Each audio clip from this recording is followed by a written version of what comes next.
Yo, riddle me this. What position did Bruce Wayne play in Little League? He was the bat boy.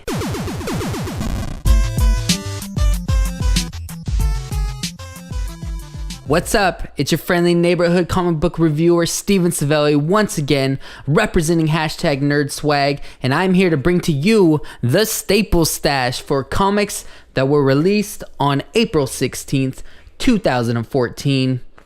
What I have to bring to you today is 2 comics from DC, 1 comic from Archie, and 5 comics from Marvel. Good stuff.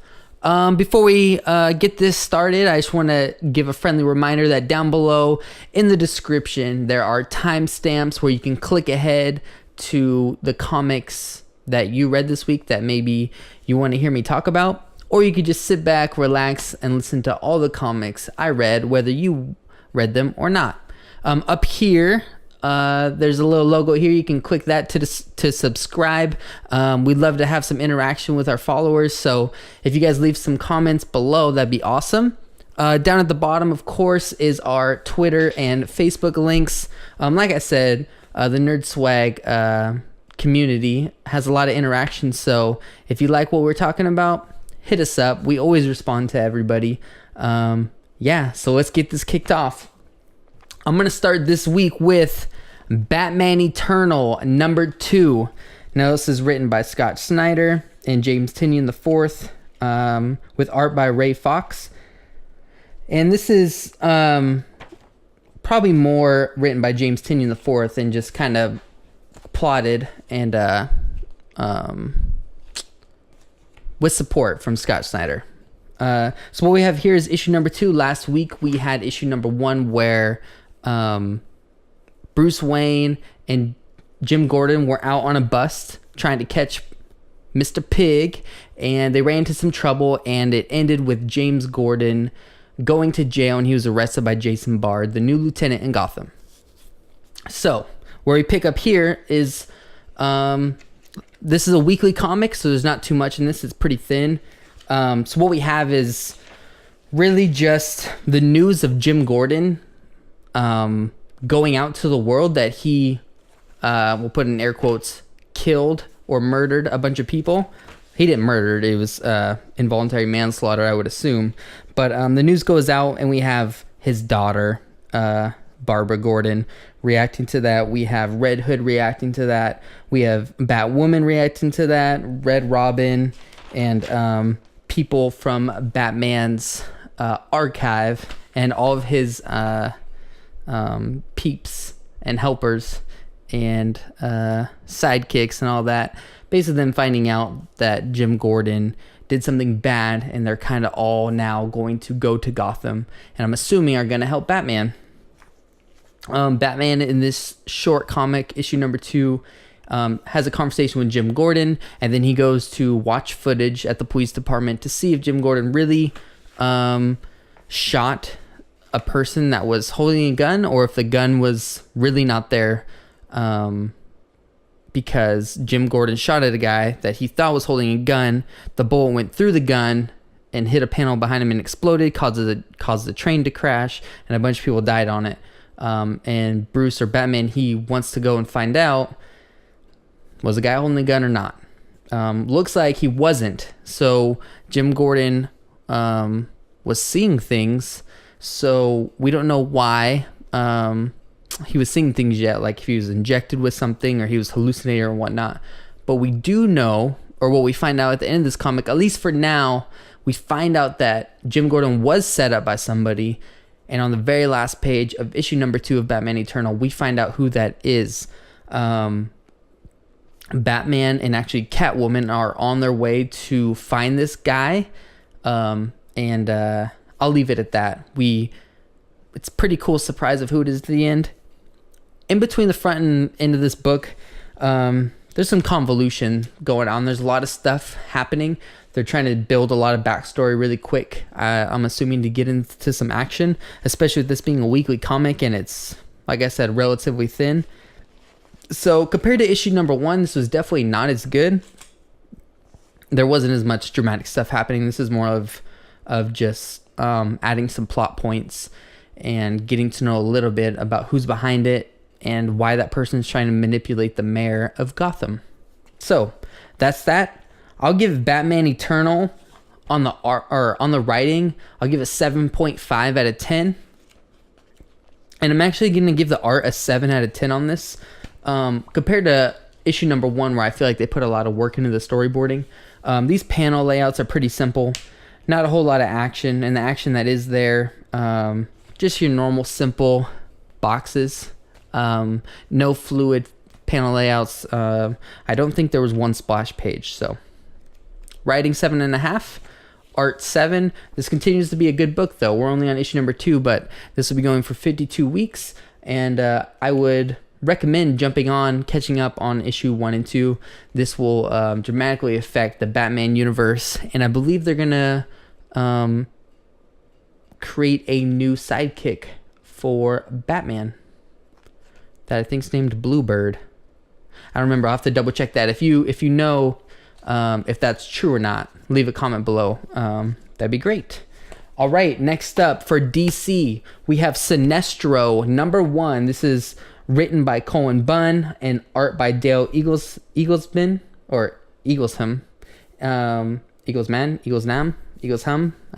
something like that. I need to get this guy's name down right because he kills it on this Sinestro comic. So what we have here is Sinestro has left his Sinestro corpse. He still has the yellow ring, but his planet was destroyed, and now he's kind of just isolated himself to think about the decisions he made and what led to that. And he left the Yellow Lanterns to the leading of his Yellow Lanterns to a second in command while he can go soul searching. What we have in this first comic is somebody from the Yellow Lantern Sinestro Corp shows up to Sinestro while he's kind of trying to figure out what to do next, and they basically tell him, hey, your world was destroyed, but all your people aren't dead. Like, you need to snap back into reality. You don't know this, but they actually, some of the population on that planet that you really ruled have secretly left that planet, and they're still alive, and they're actually being treated terribly, and they need your help. So that's how they coax Sinestro back into powering up his yellow ring and going out to find them. It ends with Sinestro confronting the Yellow Lanterns and wanting to take back over the leadership of that group. And there's some interaction there with his number 2. And that's pretty much all this comic was. There was a lot of awesome writing by Cullen Bunn, who writes a pretty good anti-hero. He's written Carnage. He's writing the Magneto comic for Marvel, and he's on the Sinestro comic. So he's pretty good at the villain, hero, anti-hero mix. The guy trying to figure out maybe the evil person who's trying to figure out who he is and figure out if they can be a better living being. I almost said human, but Sinestro's not human. So yeah. So Cullen Bunn, that's his niche, of course. That's what he's doing right now at a very, very high level, and it's pretty impressive what he's got going and his writing for characters like this. So I'm gonna give the writing on the Sinestro comic an 8.5 out of 10, and I'm gonna give the art an 8. Yeah, I'll give it a solid 8. Really cool panel layouts. I really like the dark panel layouts. They're like jagged on the edges, straight lines, and they don't actually fill the whole page. And the coloring, I didn't write down the color artist's name, but because I read this as a digital comic, or I look at it right now, the coloring was really good, and it really fit the tone of this comic really well. So good one, Sinestro number 1. If you like reading about a villain or an anti-hero, I definitely say this is a comic you might want to pick up. Cullen Bunn has had a great track record lately, and I'm assuming he's going to keep doing good things. All right, next up, we have an Archie comic. This is Mega Man number 35. This here has writing by Ian Flynn and art by Tyson Hess. This comic I heard was good recently, in that the run kind of, we're on issue number 35, and I heard it started kind of slow, but now it was picking up steam lately, and this is maybe a comic that I need to pick up, and it was recommended to me. And apparently coming in a few issues, there's a Mega Man X crossover where Mega Man 1,000 years from now, and that universe will meld over to the current Mega Man universe. I'm not very well versed in the universe or what's going on. All I read was the previously in Mega Man to catch up to where we're going. But it's a pretty simple story, and to be 100% honest, from the jump, I didn't really care for it. We have Mega Man here in a little dungeon, it looks like, or something, trying to find this Ra Moon. This is part 2 of a series called Shadow of Ra Moon, and this Ra Moon character, who's pretty tough and evil, doesn't even show up in this comic. And what we have here is Mega Man being introspective and trying to figure out his feelings of like his human emotions that he's getting, and him trying to deal with feeling a joy that somebody's dead. So we find out in this comic that Ra Moon's not alive and he's dead, or something like that. And Mega Man actually is happy that he's dead, and he talks to Dr. Light and's like I shouldn't be happy that somebody's dead. Like it makes me uncomfortable that I'm feeling happy right now. And he's basically told, if you're having this conflict of an evil person's dead, should I feel happy or sad for them? Then you're better off than a lot of the population, even humans, because even humans have a hard time dealing with that, and you're dealing with that better as somebody who's robotic. So Mega Man has brothers and sisters. Like I said, I don't know too much about Mega Man. I thought he had, a few, or like one brother and maybe a sister. But how this reads in this comic is he has like 3 sisters and 1 brother. We have an interaction here with Quake Woman and Break Man. I think it's funny that they always say the man part when they're referring to each other. Everyone says Mega Man and Break Man, even though they're 2 different words. Kind of like my name's Steven Savelli, but nobody calls me Steven Savelli unless they're calling for my attendance in grade school. You think they would just be like, hey, Mega, or hey, MM, or hey, Eminem, or something, but they call him Mega Man, always the full name. I don't know. That's just kind of weird to me. Anyways, this comic didn't read very well. I see that how people can think it's getting better because they're putting in a little bit more of this of Mega Man dealing with his emotions. So that's cooler because you're not just reading a pow shooter comic where he's running around just shooting his little yellow ball rays. But it wasn't good writing. It is definitely tailored towards I wouldn't even say teenagers. This is tailored for like 8-9-year-olds, for youth.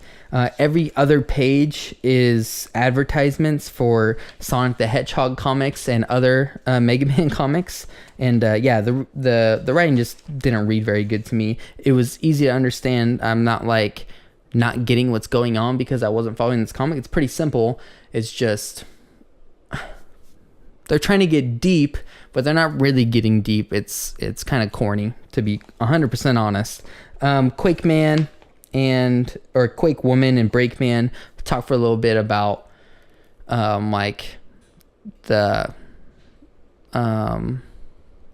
pot calling the kettle black kind of interaction. Like, who are you to call me out on this? Like, you're being that same kind of person.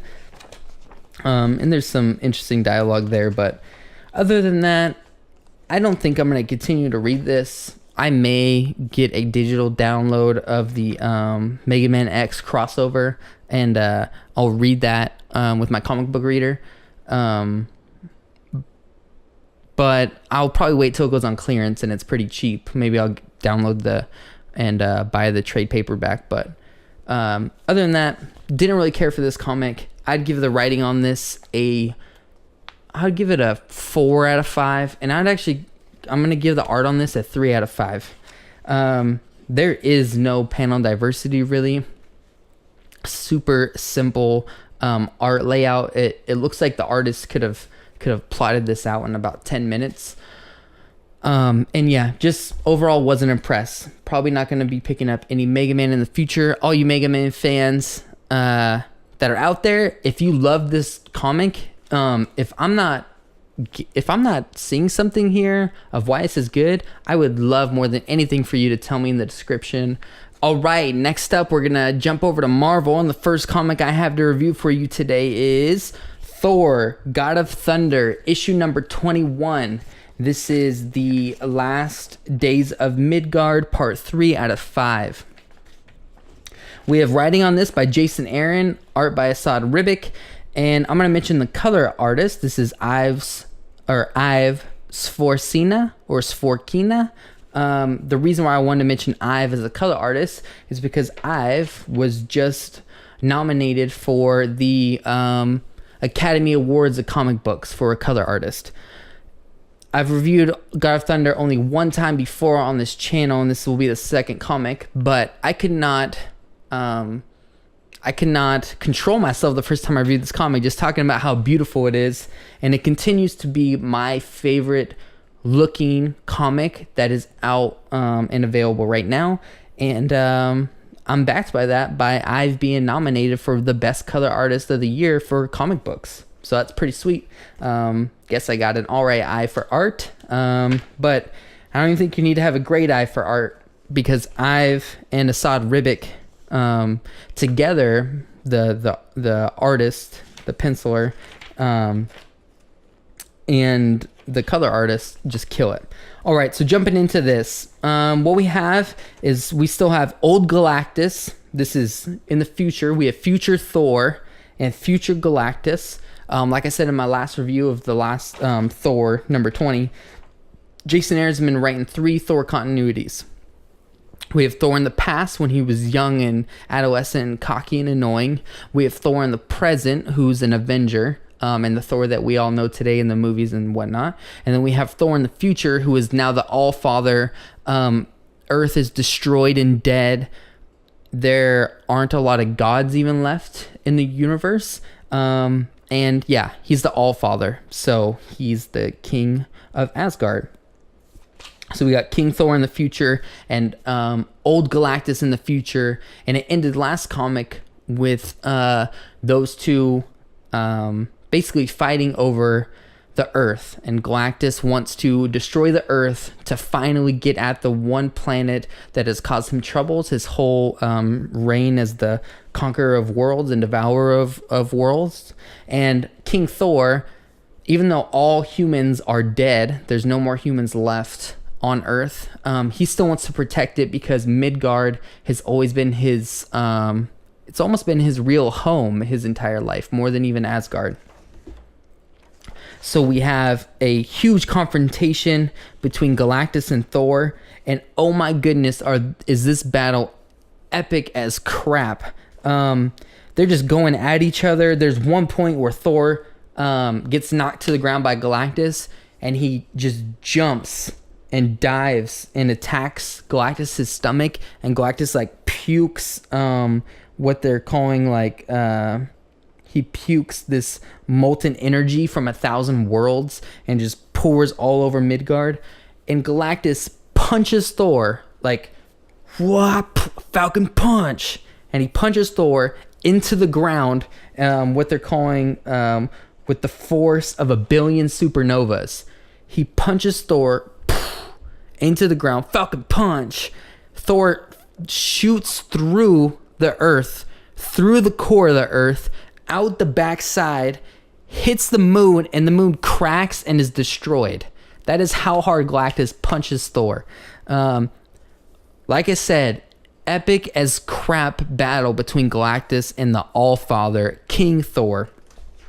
Amazing stuff. Thor flies back to Galactus, and there's another huge fight that happens on the Earth, and one of the two we'll say win for now at the end of this comic. One of them is immobilized at least for now, and we'll probably pick up in the next issue that one of the two coming back and fighting some more, because one of them can't die on issue number 3 out of 5 in a story arc. So that's what's going on with future Galactus and future King Thor, the Allfather. In present day, we have Thor the Avenger still dealing with this Dario Ager, the Minotaur, from this rock song company. Last comic, I couldn't say what the Minotaur was, but this guy actually transforms into a Minotaur, and it's this giant menacing brown furry beast. He is a bad dude for real. And he's the CEO of this rock song company who basically wants to make a bunch of money off of destroying the world, or destroying the earth. In last issue, Thor destroyed a bunch of his energy plants, and in this issue, Thor finds out that Roxxon has put these pollution energy flying islands above Broxton, his home, where Asgardia is, and he goes to Roxxon and attacks them. And Dario Ager deals with Thor attacking their headquarters in a pretty mischievous way, and by the end, Dario Ager wins against Thor. So in this future, in this comic, we have future Thor and Galactus battling. One of them wins at the end of their battle. In present time, we have Thor going one-on-one with somebody else evil, and one of them wins, and it's Dario. So I'll tell you who that is, but in the future one, you should read it, because that's pretty cool how that turns up. In present day, Dario Ager beats Thor metaphorically and has the upper hand on him, and it's just really great stuff. I'm going to give the writing on this comic a 9.5 out of 10, and I'm going to give the art a 10 out of 10. I cannot even explain how good this art is. I've been showing you guys while I'm talking some panels. If you're just listening, I would go back, and you can mute me if you want, but check out some of the panels from this comic book while I'm talking. It's just some really, really great stuff, and boy, am I happy to have read this comic from issue 1 and got kind of lucky, because like I said, this continues to be my favorite book on the shelves, and you'd have a hard time convincing me otherwise. So, good one. All right, next up we have Hulk #1. They've reissued the Hulk. This is written by Mark Waid, penciled by Mark Bagley, and inked by Andrew Hennessy, and colored by Jason Keith. Mark Waid is writing Daredevil, which is one of my faves, probably my top 5, top 3 right now. And he's been writing Indestructible Hulk, which just kind of ended its run. And now we have just plain Hulk #1, drop the Indestructible, but it's still the same storyline. Where it picks up here is Bruce Banner, when he wasn't the Hulk, was shot in the back of the head and is in critical condition and can die. We have some SHIELD agents that pick up a doctor to go into Bruce Banner's head and remove the bullets. Now, this doctor knew Bruce in college, and they didn't have a really good relationship, so this doctor fights with himself the entire time doing the surgery on Bruce Banner of, should I just kill him? Because we know the Hulk has destroyed a lot of towns and killed innocent people, so the doctor has this dilemma of, maybe I should just slice his brain and kill him and no one will notice while I'm doing the surgery, and they'll chalk it up to, it was an impossible surgery and mission anyways. So that's going on, and midway through the comic, we find out the people that picked up the doctor to save Bruce Banner and Hulk are actually not agents of S.H.I.E.L.D., and they want to implant something on Bruce Banner's brain so they can turn the Hulk on or off by sending radio frequencies. Of course, with the #1 issue, it doesn't work. Bruce Banner and Thor get away. Well, they're one person, but Bruce Banner turns into the Hulk, gets away, and at the end of this comic, there's supposed to be this big reveal about Bruce Banner, and I won't get into that, of course, because it's the last page of this comic. But the reveal didn't really do it for me. It was a little corny, and it wasn't really gripping where I want to pick up issue number 2 of this Hulk comic. I'm going to give the writing on this comic a 6 out of 10, and I'm going to give the art on this comic a 5 out of 10. I was reading Indestructible Hulk until the Age of Ultron, Agent of Time Hulk run started, and I was really bought into it and digging it. But Mark Waid on this number 1 issue, it didn't have the same effect as Indestructible Hulk number 1 to me personally. And this was kind of just your average comic book. Normal, simple plot twist. Good guy gets away, but there's something still wrong with him. So that's my grades on this book. I'm a big guy, like I talk about every review I do. I'm a big guy, or a big not traditionalist. How would I say it?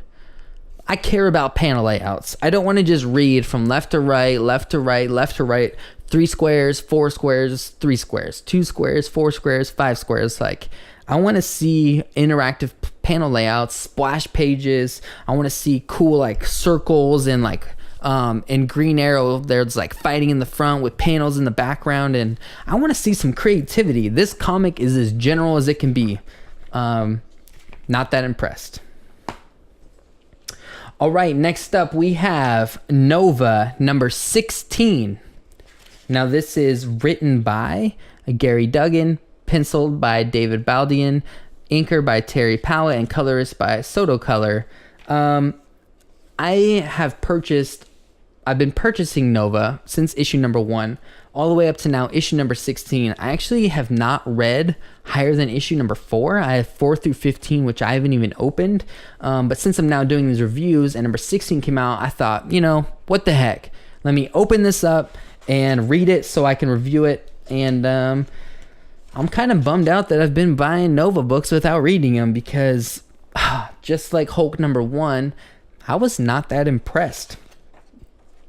Now, what's going on in this story is we have Sam Alexander as the last Nova, and he's fighting this guy named Skarn, who's a slave trader, and he has Beta Ray Bill on his side, the horse Thor. Come on.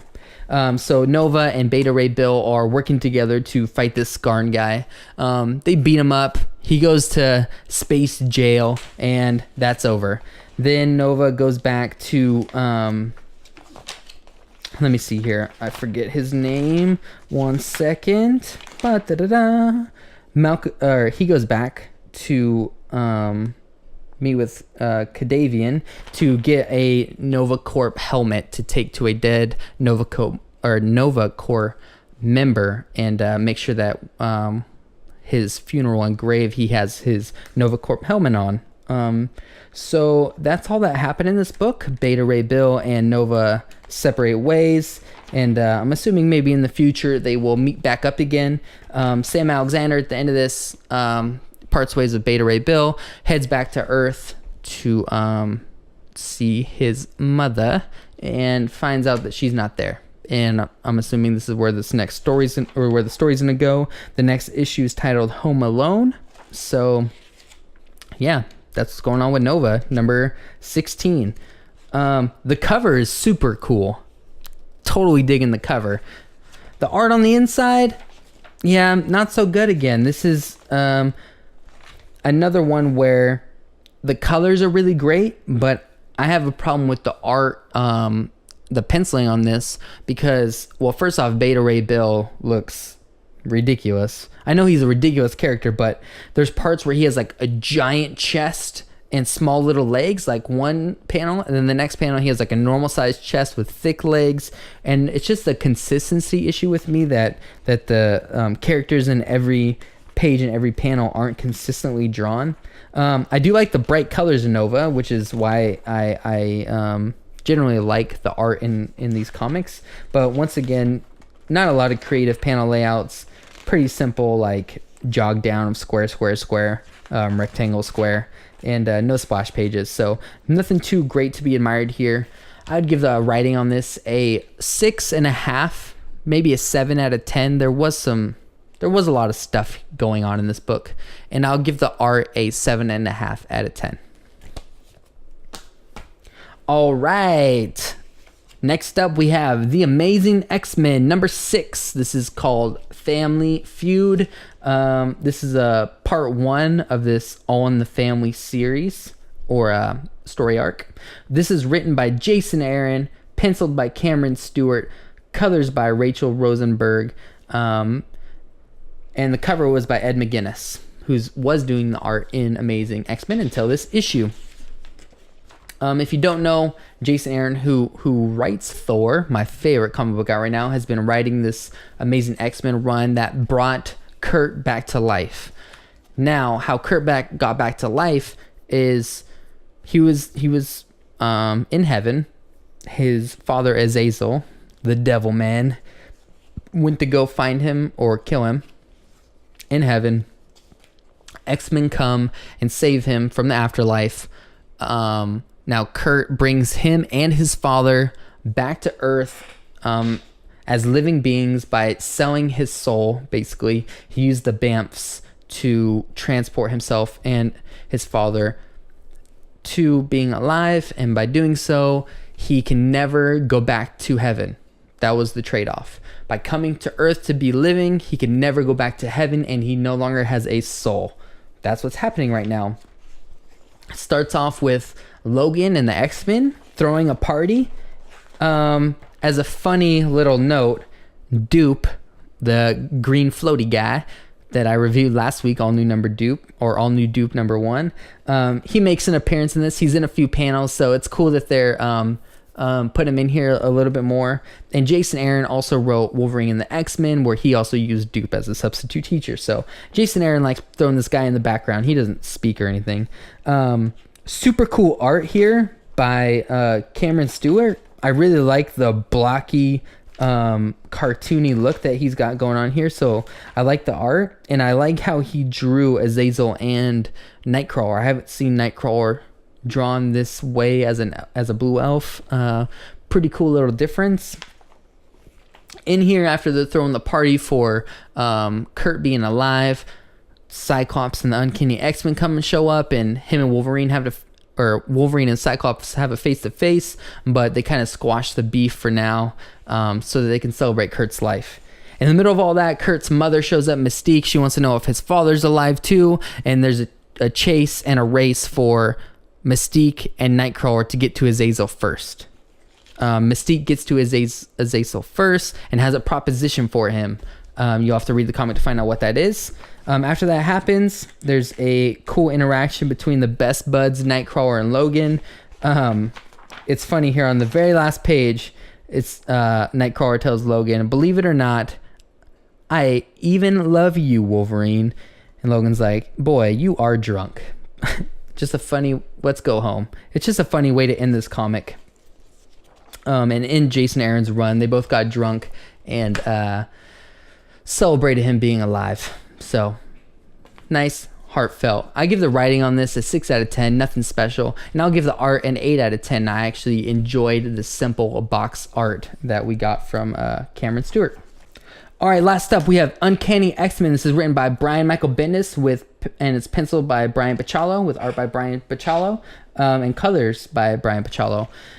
What we have here is, jumping off of the last X-Men comic, is Cyclops going to war with S.H.I.E.L.D. and Maria Hill. Maria Hill questioning Hijack, and Hijack not wanting to give up Cyclops' location.